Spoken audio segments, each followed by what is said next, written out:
കുട്ടികളെ, നിങ്ങളുടെ 5th ബ്ലോക്കിലെ 13th ചാപ്റ്റർ ആണ് ടീച്ചർ എടുക്കുന്നത്. ചാപ്റ്ററിന്റെ പേര് factor market and pricing decision. Factor market and pricing decision. എന്താണ് ഫാക്ടർ മാർക്കറ്റ് എന്ന് പറഞ്ഞാല്? മാർക്കറ്റിലെ ഘടകങ്ങളും വില തീരുമാനങ്ങളും. അതില് നമുക്ക് ഇൻട്രൊഡക്ഷനിലേക്ക് കിടക്കാം. അതായത് factor market and pricing decision എന്ന ഈ ചാപ്റ്ററിലൂടെ ഫസ്റ്റ് നമുക്ക് വ്യക്തമാക്കി തരുന്നത് sale and purchase of goods and service. അതായത് ഒരു മാർക്കറ്റ് എന്ന് പറഞ്ഞാൽ it is known as market. ഒരു മാർക്കറ്റ് എന്ന് പറഞ്ഞു കഴിഞ്ഞാൽ സാധനങ്ങളും സേവനങ്ങളും എന്ത് ചെയ്യപ്പെടുന്നു എന്നാണ് പറയുന്നത്? സെയിൽ ആൻഡ് പർച്ചേസ്, വാങ്ങുകയും വിൽക്കുകയും ചെയ്യുന്നു. സാധനങ്ങളും സേവനങ്ങളും വാങ്ങുകയും വിൽക്കുകയും ചെയ്യുന്ന ഒരു എക്കോണമിയാണ് എന്ത്? സമ്പദ് വ്യവസ്ഥയാണ് എന്ത്? മാർക്കറ്റ്. ഇപ്പൊ മാർക്കറ്റ് എന്ന് പറയുമ്പോൾ ഒരുപാട് ആളുകൾ സെയിൽ ചെയ്യാനുണ്ടായിരിക്കും, അതേപോലെ തന്നെ പർച്ചേസ് ചെയ്യാനുണ്ടായിരിക്കും, വാങ്ങാനുണ്ടായിരിക്കും, വിൽക്കാനുണ്ടായിരിക്കും. അതാണ് മാർക്കറ്റ്. അപ്പോ അതാണ് മാർക്കറ്റിന്റെ ഫാക്ടർ എന്ന് പറയുന്നത്, ഘടകം. ഒരു മാർക്കറ്റിന്റെ ഫാക്ടർ എന്ന് പറയുമ്പോൾ ആ മാർക്കറ്റിൽ വാങ്ങുന്നതിനും വിൽക്കുന്നതിനും, സാധനങ്ങൾ വാങ്ങുന്നതിനും അതേപോലെ തന്നെ വിൽക്കുന്നതിനുമുള്ള ആ സിറ്റുവേഷൻ അല്ലെങ്കിൽ ആ സാഹചര്യം അല്ലെങ്കിൽ അത്തരം ഒരു എക്കോണമിയെയാണ് മാർക്കറ്റ് എന്ന് പറയുന്നത്. അതേപോലെ തന്നെ മീനിങ് ഓഫ് ഫാക്ടർ മാർക്കറ്റ്. എന്താണ് ഫാക്ടർ മാർക്കറ്റിന്റെ മീനിങ്? ഫാക്ടർ മാർക്കറ്റ് എന്നുകൊണ്ട് എന്താണ് അർത്ഥമാക്കുന്നത്? അതായത് നമുക്കറിയാം, ഒരു സ്ഥാപനം തുടങ്ങണമെങ്കിൽ ഒരു ഷോപ്പോ അതേപോലെ തന്നെ എന്ത് സ്ഥാപനവും നമുക്കൊരു ഡ്രസ് ഷോപ്പ്, അതല്ലെങ്കിൽ ബേക്കറി ഷോപ്പ്, അതല്ലെങ്കിൽ ഒരു ജ്വല്ലറി ഷോപ്പ്, അല്ലെങ്കിൽ ബുക്ക് ഷോപ്പ്, എന്ത് സ്ഥാപനം ഒരു ഇത് തുടങ്ങണം എന്നുണ്ടെങ്കിലും മാർക്കറ്റ് പറഞ്ഞാൽ ഒരുപാട് സ്ഥാപനങ്ങൾ ഉണ്ടായിരിക്കും.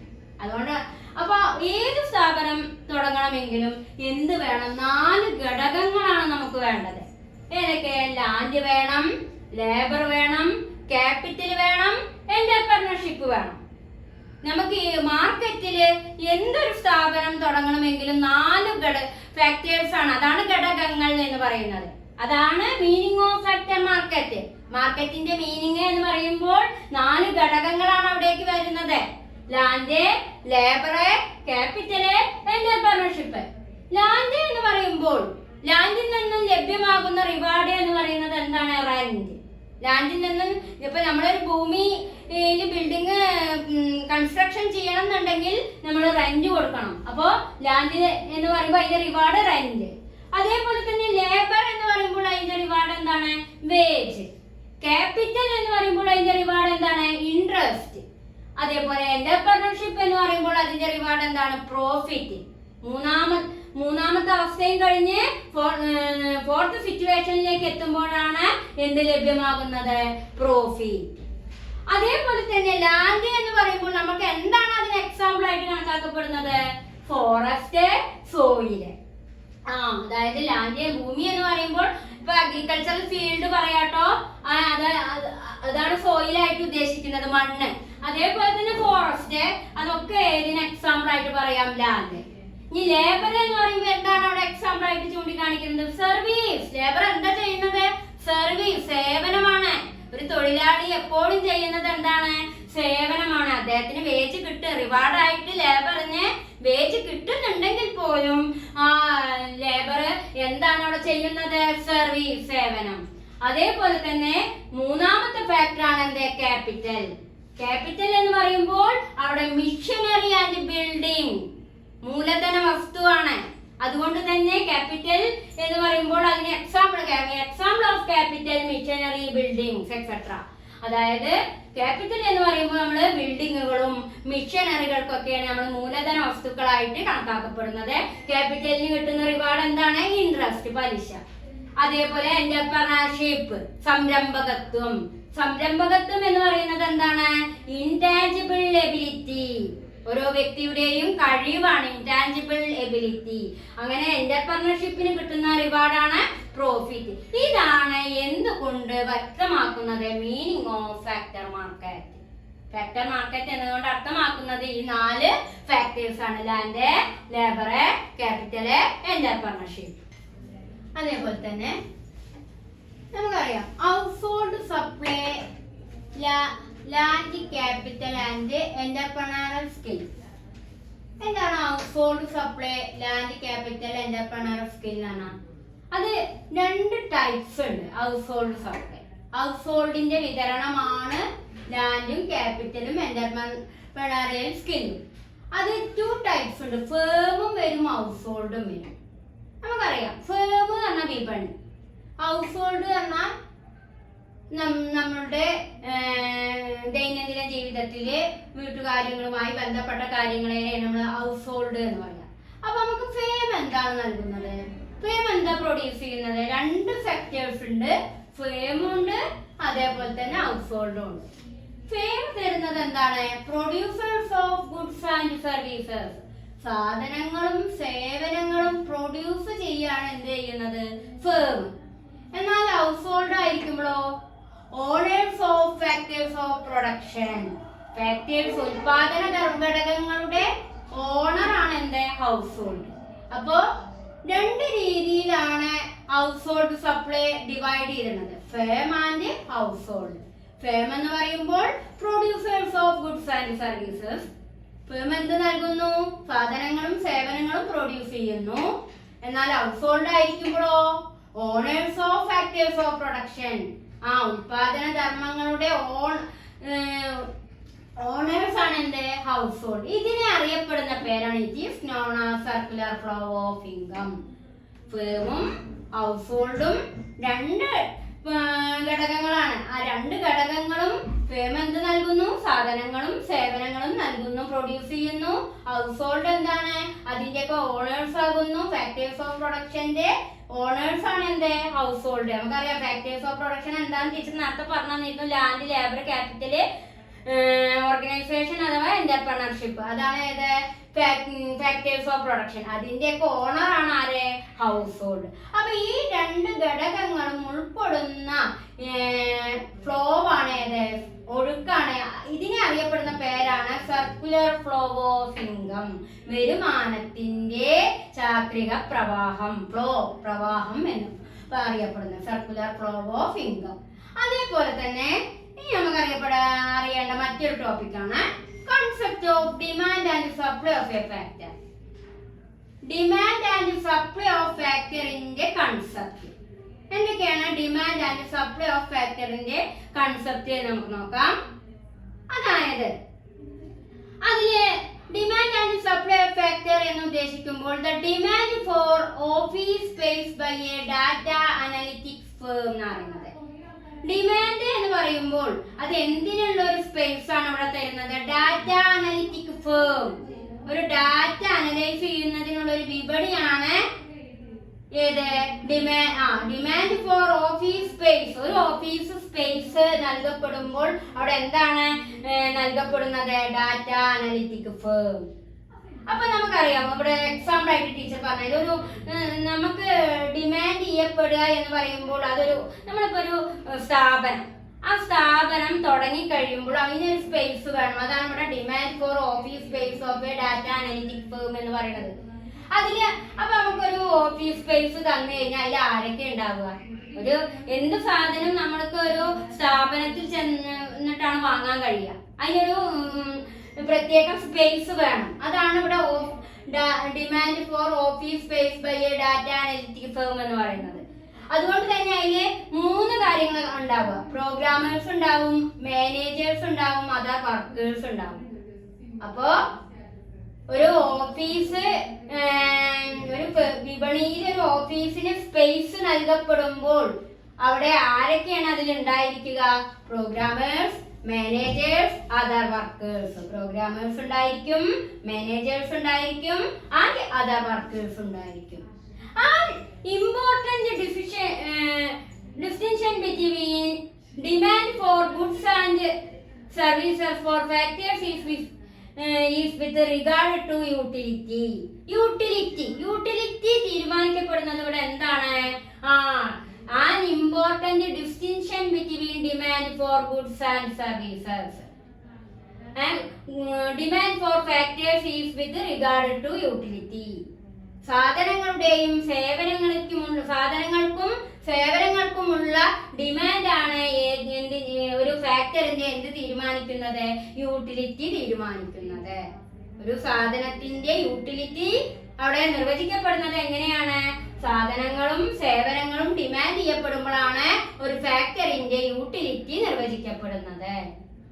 അപ്പോ an important distinction between demand for goods and services, demand for factories with regard to utility.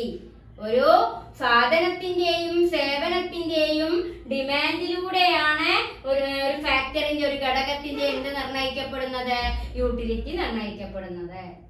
Purpose is to maximize revenue and gain from production is depend on the demand for goods and service from the consumers. Purpose is to maximize revenue and gain from production. ഏതൊരു പ്രൊഡക്ഷന്റെയും ഉൽപാദനത്തിന്റെയും ലക്ഷ്യം എന്ന് പറയുന്നത് എന്തായിരിക്കും? Maximise revenue, പരമാവധി revenue earn ചെയ്യുക, വരുമാനം ഉണ്ടാക്കുക. ഏതൊരു ഉൽപാദനത്തിന്റെയും ലക്ഷ്യം എന്ന് പറയുന്നത് എന്താണ്? Maximise revenue. It depend on the demand for goods and services from the consumers. അപ്പൊ മാക്സിമം റവന്യൂ ഏൺ ചെയ്യണമെങ്കിൽ എന്തിനെ ഡിപ്പെൻഡ് ചെയ്യണമെന്നാണ് പറയുന്നത്? അതായത് സാധനങ്ങളുടെയും സേവനങ്ങളുടെയും ഡിമാൻഡിനെ ഡിപ്പെൻഡ് ചെയ്യുമ്പോഴാണ് ഒരു ഉപഭോക്താവിന് എന്ത് കൂടുതൽ ലഭ്യമാകുക? മാക്സിമം റവന്യൂ ലഭ്യമാകുക. അപ്പോ മാക്സിമം റവന്യൂ, ഉൽപാദനത്തിലൂടെ മാക്സിമം റവന്യൂ ലഭ്യമാകണമെങ്കിൽ ഒരു കൺസ്യൂമർ എന്തിനെ ഡിപ്പെൻഡ് ചെയ്യുന്നുണ്ട്? സാധനങ്ങളുടെയും സേവനങ്ങളുടെയും ഡിമാൻഡിനെ ഡിപ്പെൻഡ് ചെയ്യുന്നുണ്ട്. ഒന്നുകൂടി വ്യക്തമാക്കി തരാം. ഒരു കൺസ്യൂമറിന് മാക്സിമം റവന്യൂ ഏൺ ചെയ്യണം എന്നുണ്ടെങ്കിൽ എന്തിനെ ഡിപ്പെൻഡ് ചെയ്യണം എന്നാണ് പറയുന്നത്? സാധനങ്ങളുടെയും സേവനങ്ങളുടെയും ഡിമാൻഡിനെ ഡിപ്പെൻഡ് ചെയ്യണം. Okay. Demand for factors of production, അതായത് ഫാക്ടേഴ്സ് ഓഫ് പ്രൊഡക്ഷന്റെ ഡിമാൻഡിനെ വ്യക്തമാക്കുകയാണ്. ഓരോ ഉൽപാദന ധർമ്മങ്ങളുടെയും ഡിമാൻഡ് എങ്ങനെയാണ് നിർവചിക്കപ്പെടുന്നത് എന്നത് രണ്ട് ഡയഗ്രത്തിലൂടെ നമുക്ക് വ്യക്തമാക്കി തരികയാണ്. ഫാക്ടേഴ്സ് ഓഫ് പ്രൊഡക്ഷൻ എന്ന് പറഞ്ഞാൽ നമുക്കറിയാം ഉൽപാദന ഘടകങ്ങൾ. ആ ഉൽപാദന ഘടകങ്ങളുടെ ഡിമാൻഡ് ആണ് ഇവിടെ വ്യക്തമാക്കി തരുന്നത്. നമുക്കറിയാം, എപ്പോഴും നിങ്ങൾ ഓർത്തിരിക്കേണ്ട ഒരു കാര്യമുണ്ട് കേട്ടോ. ഫാക്ടേഴ്സ് ഓഫ് പ്രൊഡക്ഷൻ എന്ന് പറഞ്ഞാല് ഉൽപാദന ഘടകങ്ങൾ. ആ ഉൽപാദന ഘടകങ്ങൾ 4 ആൾക്കാരാണ്: ലാൻഡും ലേബറും ക്യാപിറ്റലും ഓർഗനൈസേഷനും. അവയൊക്കെ ചേർന്നിട്ടാണ് ഒരു ഉൽപാദന സ്ഥാപനം ഉണ്ടാവുക. അപ്പൊ ഈ 4 ഘടകവും ചേർന്നിട്ടുള്ളതിനെ ഒറ്റ വാക്ക് പറയുന്ന പേരാണ് ഫാക്ടേഴ്സ് ഓഫ് പ്രൊഡക്ഷൻ. ആ ഫാക്ടേഴ്സ് ഓഫ് പ്രൊഡക്ഷന്റെ ഡിമാൻഡ്, ആ ഘടകത്തിന്റെ ഡിമാൻഡ് ആണ് നമ്മളിവിടെ കാണിക്കുന്നത്. 2 രീതിയിലാണ് അവിടെ പറഞ്ഞിരുന്നത്. 2 എക്സാമ്പിൾ തരുന്നുണ്ട്. ഇവിടെ ശ്രദ്ധിച്ചു നോക്കൂ.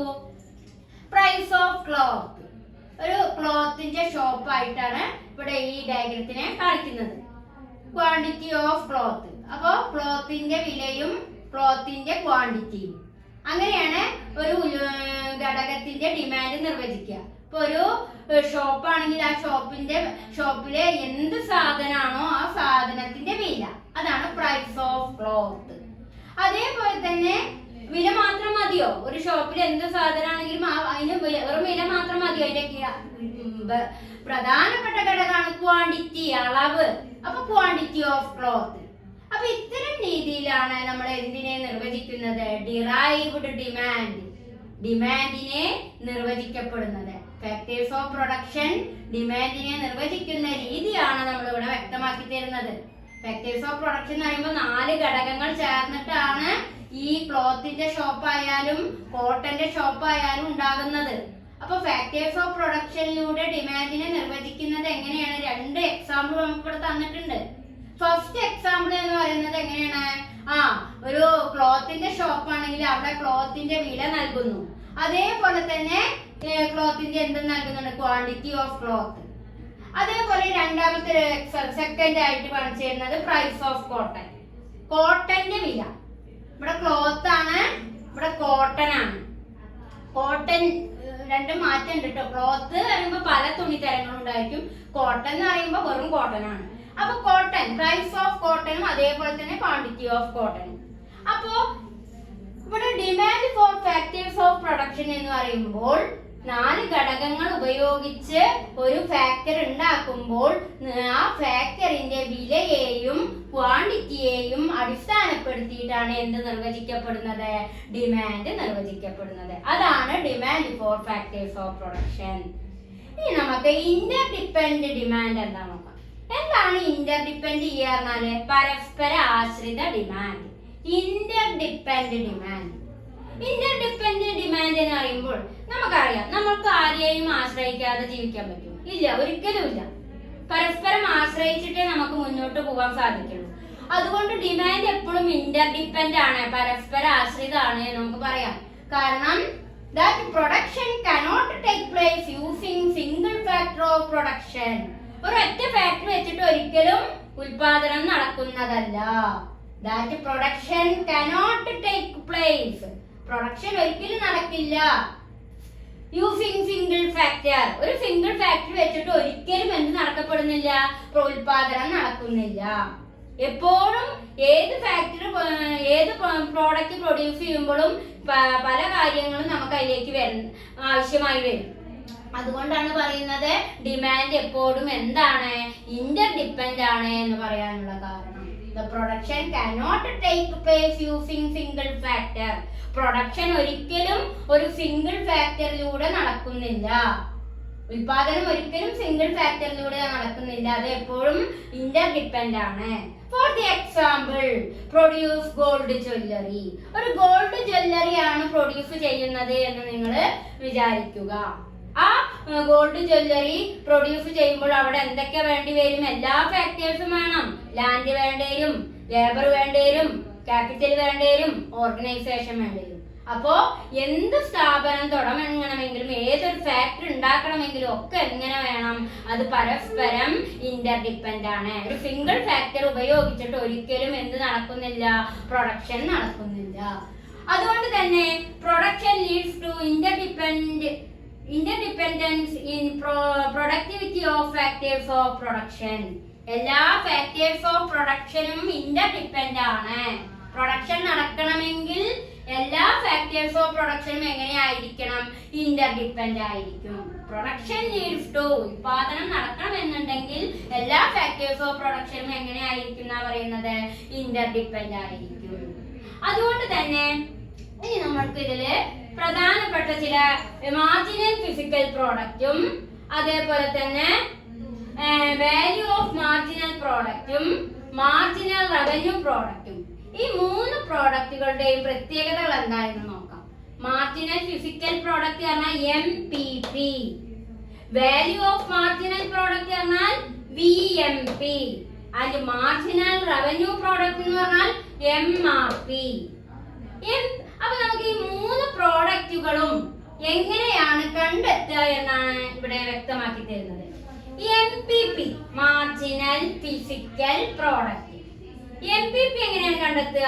Change in total product divided by change in numbers of unit of factor of production. അതായത് MP 3 രീതിയിലാണ് തരംതിരിച്ചിട്ടുള്ളത് factors of production. Marginal physical product, അതേപോലെ തന്നെ value of marginal product, marginal revenue product. അതില് മാർജിനൽ ഫിസിക്കൽ പ്രോഡക്റ്റ് എന്ന് പറഞ്ഞാൽ എങ്ങനെയാണ്? Change in total product divided by change in number of unit of factors of production. Change in total product, total പ്രോഡക്റ്റിൽ ഉണ്ടാകുന്ന മാറ്റത്തെ എന്തുകൊണ്ടായിരിക്കണം? Change in number of unit of factor of production. Unit of factor of പ്രൊഡക്ഷനിലെ ഓരോ number കൊണ്ടും divide ചെയ്യുമ്പോഴാണ് ഏത് ലഭ്യമാകുന്നത്? MPP. MPP കിട്ടി എങ്ങനെയാണ്? ചേഞ്ച് ഇൻ ടോട്ടൽ പ്രോഡക്റ്റ്, മൊത്തം ഉൽപാദനത്തിൽ നിന്ന് എന്ത് ഡിവൈഡ് ചെയ്യണം? Change in number of unit of factors of production. അതായത് ഫാക്ടേഴ്സ് ഓഫ് പ്രൊഡക്ഷന്റെ ഓരോ നമ്പേഴ്സിന്റെയും യൂണിറ്റ് ഡിവൈഡ് ചെയ്യുമ്പോഴാണ് എന്ത് ലഭ്യമാകുന്നത്? MPP. അതേപോലെ തന്നെ നെക്സ്റ്റ് സ്റ്റെപ്പാണ് VMP. എന്താണ് VMP? VMP എന്ന് പറഞ്ഞാൽ price of output into marginal physical product of factor. അതായത് VMP means value of marginal product. Marginal പ്രോഡക്റ്റിന്റെ വാല്യൂ കണ്ടെത്തുക എങ്ങനെയാണ്? പ്രൈസ് ഓഫ് ഔട്ട്പുട്ട്, ഒരു ഔട്ട്പുട്ടിന്റെ വിലയെ ഇൻഡു ചെയ്യണം ഏതുമായി? മാർജിനൽ ഫിസിക്കൽ പ്രോഡക്റ്റ് ഓഫ് ഫാക്ടറുമായി ഇൻഡു ചെയ്യുമ്പോഴാണ് നമുക്ക് ഏത് ലഭ്യമാകുന്നത്? Value of marginal product. ഇപ്പൊ വാല്യൂ ഓഫ് മാർജിനൽ പ്രോഡക്റ്റ് നമുക്ക് ലഭ്യമാകുന്നത് എങ്ങനെയാണ്? പ്രൈസ് ഓഫ് ഔട്ട്പുട്ട്, ഒരു ഔട്ട്പുട്ടിന്റെ വില, ഓരോ ഔട്ട്പുട്ടുകളും നമുക്ക് നൽകിയിട്ടുണ്ടായിരിക്കും. ആ ഔട്ട്പുട്ടിന്റെ വിലയെ എന്തുകൊണ്ട് ഇൻഡു ചെയ്താൽ മതി? Marginal physical product of factor കൊണ്ട് ഇൻഡു ചെയ്യുമ്പോഴാണ് നമുക്ക് എന്ത് ലഭ്യമാകുന്നത്? Value of marginal product. Next ആണ് MRP, marginal revenue product. Marginal revenue product എന്ന് പറഞ്ഞാൽ എന്താണ്? Change in total revenue. മൊത്തം റവന്യൂവിൽ വരുന്ന മാറ്റം divided by change in number of unit of a factor of production. Factors of പ്രൊഡക്ഷന്റെ ഓരോ നമ്പറിലുമുള്ള മാറ്റം. അതല്ലെങ്കിൽ MRP കാണാൻ വേറെ ഇക്വേഷൻ ഉണ്ട്. Marginal revenue into marginal physical product. Marginal റവന്യൂവിനെ marginal physical product കൊണ്ട് ഗുണിക്കുമ്പോൾ നമുക്ക് എന്ത് കിട്ടും? MRP.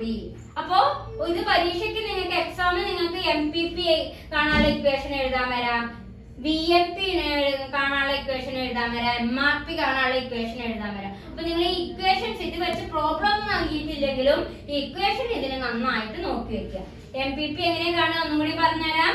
Change in total product, മൊത്തം പ്രോഡക്റ്റിനെ എന്തുകൊണ്ട് ഡിവൈഡ് ചെയ്യണം എന്നാ പറയണത്? Change in number of unit of factor of production. ഓരോ ഫാക്ടേഴ്സിന്റെ ഉൽപാദന ഘടകങ്ങളുടെയും ഓരോ നമ്പർ വെച്ചിട്ട് എന്ത് ചെയ്യണം? ഡിവൈഡ് ചെയ്യണം. അതായത് മാറ്റമുള്ള ഫാക്ടേഴ്സ് ഓഫ് പ്രൊഡക്ഷന്റെ ഓരോ നമ്പർ ഓഫ് യൂണിറ്റ് ഉപയോഗിച്ചിട്ടാണ് എന്ത് ചേഞ്ച് ചെയ്യുന്നത്? എന്തിനെ ഡിവൈഡ് ചെയ്യുന്നത്? ഈ ചേഞ്ച് ഇൻ ടോട്ടൽ പ്രോഡക്റ്റിനെ ഡിവൈഡ് ചെയ്യുന്നത്. അതാണ് MPP. ഇനി VMP എങ്ങനെ കണ്ടെത്തുക? പ്രൈസ് ഓഫ് ഔട്ട്പുട്ട്, ഒരു സാധനത്തിന്റെ ഒരു ഔട്ട്പുട്ടിന്റെ വിലയെ എന്തുകൊണ്ട് ഇൻഡു ചെയ്താൽ മതി? Marginal physical product of factor കൊണ്ട് എന്ത് ചെയ്താൽ മതി? ഇൻഡു ചെയ്താൽ മതി. ഇനി MRP എങ്ങനെ കിട്ടുക? MRP വലിയൊരു ഇക്വേഷൻ ഉണ്ട്, അതല്ലെങ്കിൽ ഇത് മതി. Marginal revenue into marginal physical product. അതല്ലെങ്കിൽ change in total revenue divided by change in number of unit of a factor of production. അതായത് total revenue, change in total റവന്യൂവിന്റെ മാറ്റത്തെ എങ്ങനെ ഡിവൈഡ് ചെയ്യണം? Change in number of unit of a factor of production.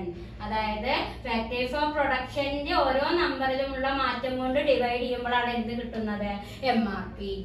Next നമുക്ക് എടുക്കാനുള്ളതാണ് demand for factors of production.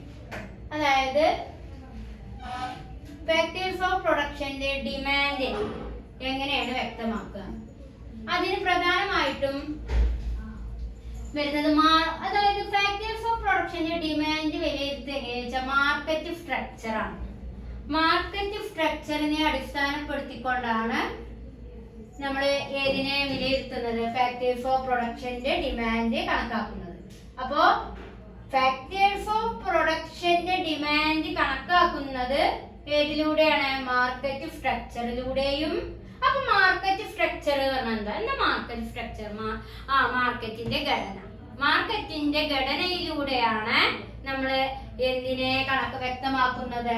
Factors ഉൽപാദന അതായത് ഉൽപാദന ഘടകങ്ങളുടെ ഡിമാൻഡ് വ്യക്തമാക്കുന്നത്. ഉൽപാദന ഘടകങ്ങളെയാണ് ഫാക്ടേഴ്സ് ഓഫ് പ്രൊഡക്ഷൻ അറിയുക.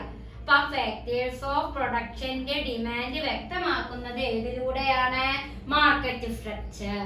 മാർക്കറ്റ് സ്ട്രക്ചറിലൂടെയാണ് ഫാക്ടേഴ്സ് ഓഫ് പ്രൊഡക്ഷന്റെ ഡിമാൻഡ് എന്ത് ചെയ്യുന്നത്? വ്യക്തമാക്കുന്നത്. അപ്പൊ മാർക്കറ്റ് സ്ട്രക്ചർ പറഞ്ഞാൽ എന്താണ്? VMP, വാല്യൂ ഓഫ് മാർജിനൽ പ്രോഡക്റ്റ്, അല്ലെങ്കിൽ VMP എന്നാണ്. VMP is equal to MRP. Market structure വ്യക്തമാക്കുന്നത് എങ്ങനെയായിരിക്കും? VMPയും MRPയും ഈക്വൽ ആവുമ്പോഴാണ് എന്ത് വ്യക്തമാക്കുന്നത്? Market structure. അപ്പോ ഫാക്ടേഴ്സ് ഓഫ് പ്രൊഡക്ഷന്റെ ഡിമാൻഡ് കണക്കാക്കുക മാർക്കറ്റ് സ്ട്രക്ചർ ആണ്. ഞാൻ മാർക്കറ്റ് സ്ട്രക്ചർ എന്ന് പറഞ്ഞാൽ എന്താണ്? VMP is equal to MRP. Value of marginal പ്രോഡക്റ്റും മാർജിനൽ റവന്യൂ പ്രോഡക്റ്റും ഈക്വൽ ആകുമ്പോഴാണ് നമ്മൾ എന്ത് വ്യക്തമാകുന്നത്? മാർക്കറ്റ് സ്ട്രക്ചർ, മാർക്കറ്റിന്റെ ഘടന വ്യക്തമാകുന്നത് ഏതൊക്കെ തമ്മിൽ ഈക്വൽ ആകുമ്പോഴാണ്? VMPയും അതേപോലെ തന്നെ MRPയും.